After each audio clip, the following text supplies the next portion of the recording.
Assalamualaikum warahmatullahi wabarakatuh. Perkenalkan, nama saya Alga Novarin. Saya dari kelas 11 RPL 1. Di sini saya akan menjelaskan materi tentang model proses pengembangan perangkat lunak.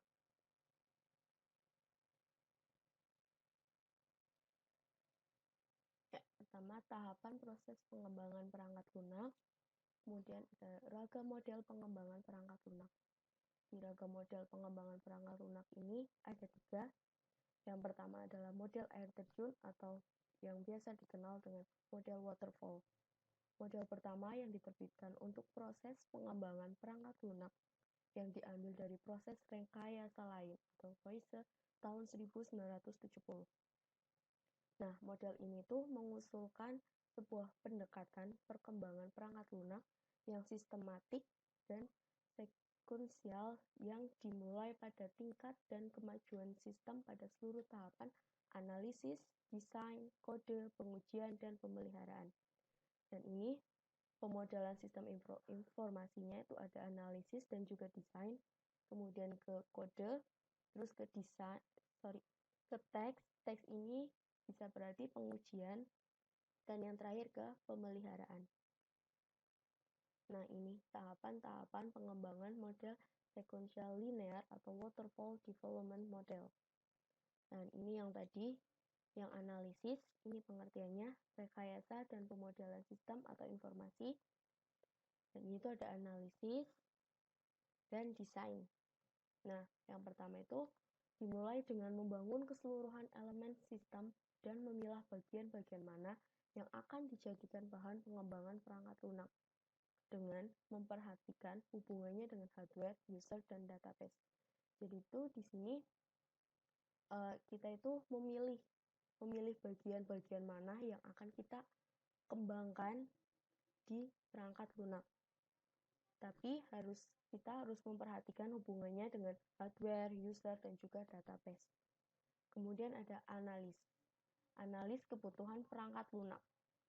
Pada proses ini dilakukan penganalisan dan pengumpulan kebutuhan sistem yang meliputi domain informasi, fungsi yang dibutuhkan untuk kerja atau performansi, dan antar muka. Hasil penganalisaan dan pengumpulan tersebut didokumentasikan dan diperlihatkan kembali kepada pelanggan. Jadi, di sini kita menganalisis dan mengumpulkan kebutuhan sistem yang meliputi domain informasi, fungsi yang dibutuhkan untuk kerja atau performansi, dan antar muka. Dan nanti itu hasilnya yang sudah kita analis, terus kita buat dokumentasi, kita dokumentasikan, dan kita perlihatkan kepada pelanggan. Kemudian yang ketiga ada desain. Pada proses desain dilakukan penerjemahan syarat kebutuhan sebuah perancangan perangkat lunak yang dapat diperkirakan sebelum dibuatnya proses pengkodean atau coding. Nah, di proses desain ini berfokus pada struktur data, arsitektur perangkat lunak, representasi interface, dan detail algoritma prosedural. Kemudian ada pengkodean atau kode. Pengkodean ini merupakan proses menerjemahkan perancangan desain ke bentuk yang dapat dimengerti oleh mesin dengan menggunakan bahasa pemrograman. Kemudian ada pengujian atau tes. Setelah proses pengkodean selesai, dilanjutkan dengan proses pengujian pada program perangkat lunak, baik pengujian logika internal maupun pengujian eksternal fungsional untuk memeriksa segala kemungkinan terjadi kesalahan dan memeriksa apakah hasil dari pengembangan tersebut sesuai dengan yang diinginkan. Jadi pas habis di pengkodean itu nanti diuji dan itu memeriksa loh ada kemungkinan terjadi kesalahan dan apakah hasil dari pengembangan tersebut sesuai dengan hasil yang diinginkan oleh pelanggan. Kemudian yang terakhir ada pemeliharaan. Proses pemeliharaan merupakan bagian paling akhir dari siklus pengembangan dan dilakukan setelah perangkat lunak dipergunakan. Jadi pokoknya pemeliharaan itu proses paling terakhir dari siklus pengembangan dan dilakukan setelah perangkat lunak dipergunakan. Kemudian model yang kedua ada model prototype.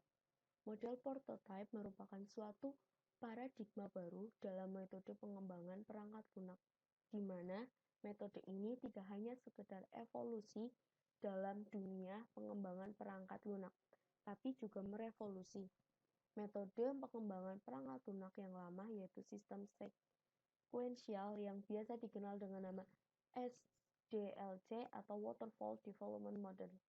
Jadi, model prototype ini bisa dikatakan model yang terbaru dari model waterfall. Dan model ini tuh termasuk merevolusi model yang lama, yaitu model yang tadi sekuensial atau yang biasa dikenal dengan nama SDLC atau Waterfall Development Model. Dan ini ada dari listen to customer, terus read or receive mockup, terus customer test di driver mockup. Nah, ini ada tahapan-tahapannya. Yang pertama ada pengumpulan kebutuhan. Pelanggan dan pengembang bersama-sama mendefinisikan format seluruh perangkat lunak, mengidentifikasi semua kebutuhan dan garis besar sistem yang akan dibuat. Jadi pengumpulan kebutuhan ini pelanggan dan juga pengembang atau yang buatnya itu bertemu bersama-sama, terus mereka itu mendefinisikan loh format seluruh perangkat lunak, terus yang mereka mau butuhkan itu apa gitu loh, terus yang sistem-sistem yang akan mereka buat itu apa. Yang kedua itu ada membangun prototyping dengan membuat perancangan sementara yang berfokus pada penyajian kepada pelanggan, misalnya dengan membuat input dan format output. Jadi itu yang pelanggan mau pas di inputnya itu apa, terus yang pelanggan mau pas di outputnya itu apa, itu nanti di ini membangun prototyping. Kemudian yang ketiga ada evaluasi prototyping. Evaluasi ini dilakukan oleh pelanggan. Apakah prototyping yang sudah dibangun sudah sesuai dengan keinginan pelanggan atau belum? Misal sudah sesuai, langkah selanjutnya akan diambil. Namun misal tidak sesuai, prototyping direvisi dengan mengulang langkah-langkah sebelumnya. Jadi nanti pelanggan ini ngetes sesuai enggak dengan keinginan dari pelanggan tersebut. Kalau misalnya sesuai, maka nanti hasil itu bakalan diambil oleh pelanggan dan pelanggan itu nggak bakalan minta tambahan apa-apa. Tapi kalau misalkan hasilnya tidak sesuai, pelanggan itu akan mengembalikannya dan itu akan direvisi oleh pembuat data itu, dan itu akan mengulang langkah-langkah sebelumnya. Jadi itu dia akan mengulang langkah-langkah dari sebelumnya. Kemudian ada mengkodekan sistem. Dalam tahap ini, prototyping yang sudah disepakati diterjemahkan ke dalam bahasa pemrograman yang sesuai. Jadi sama seperti yang di model waterfall. Model waterfall nanti di kode itu juga akan diterjemahkan ke dalam bahasa pemrograman. Kemudian ada menguji sistem. Setelah sistem sudah menjadi suatu perangkat lunak yang siap pakai, kemudian dilakukan proses pengujian. Pengujiannya itu biasanya pakai white box, black box, basis pad, dan pengujian arsitektur. Kemudian ada evaluasi sistem. Pelanggan mengevaluasi apakah perangkat lunak yang sudah jadi sudah sesuai dengan yang diharapkan. Jika ya, maka proses akan dilanjutkan ke tahap selanjutnya. Tapi, jika perangkat lunak yang sudah jadi tidak sesuai dengan apa yang diharapkan, maka tahapan sebelumnya akan diulang. Kemudian, yang terakhir menggunakan sistem.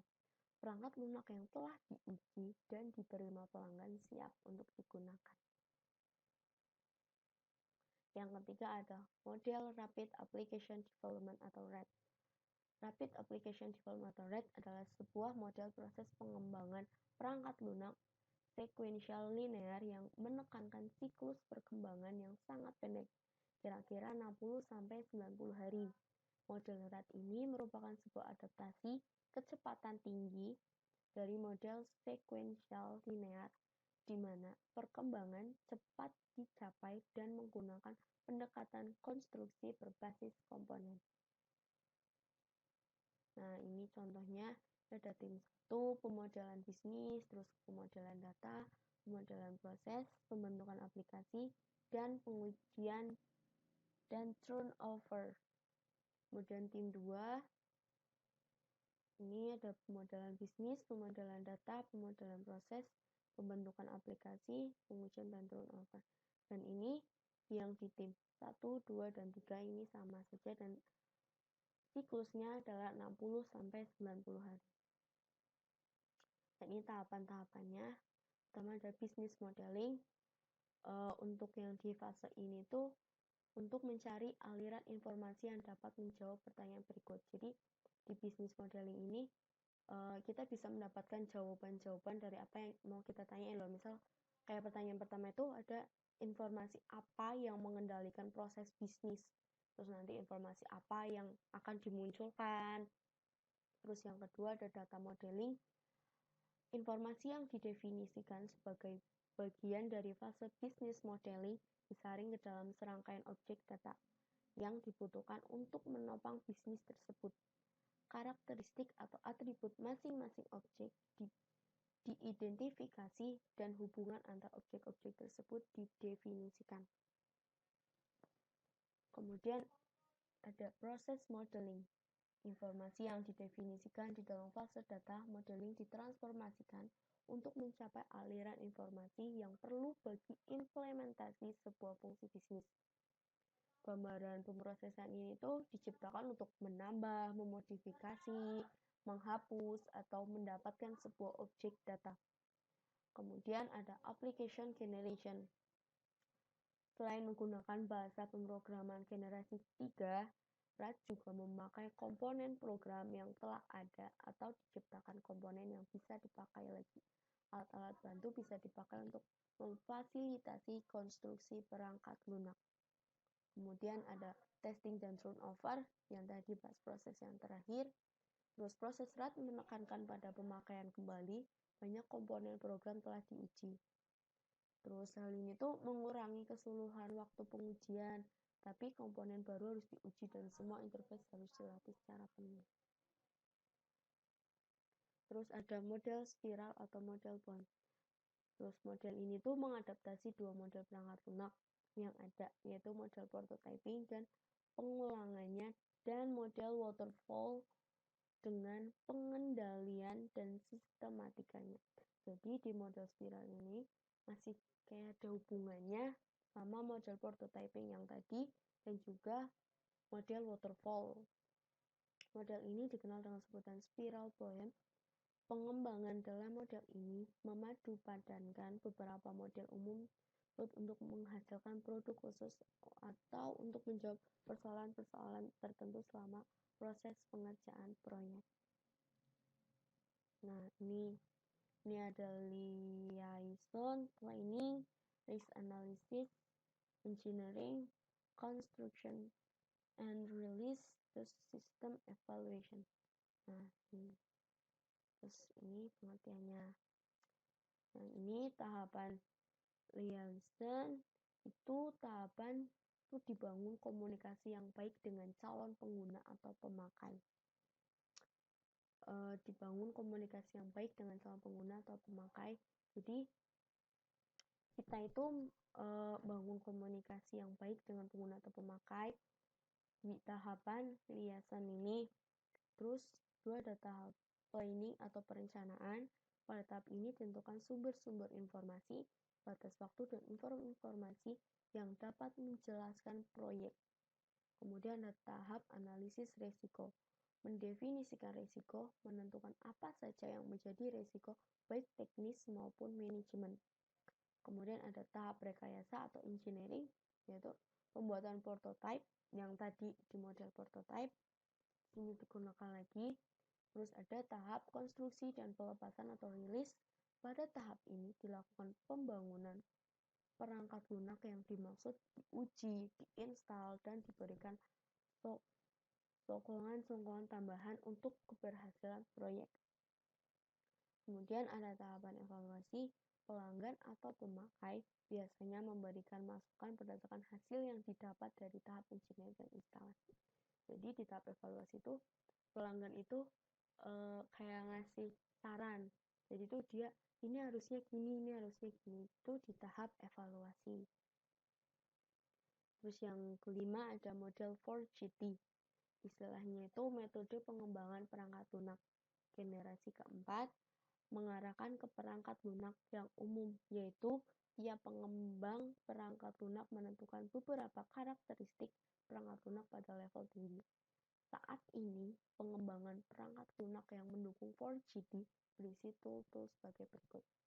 Ini yang pertama ada bahasa non-procedural untuk query basis data, kemudian ada report generation, terus data manipulation, interaksi layar, kemampuan grafik level tinggi, dan kemampuan spreadsheet. Ya, terima kasih atas waktunya. Mohon maaf apabila ada kesalahan kata dan ada materi yang kurang jelas. Terima kasih. Saya Lokdana Farin. Assalamualaikum warahmatullahi wabarakatuh.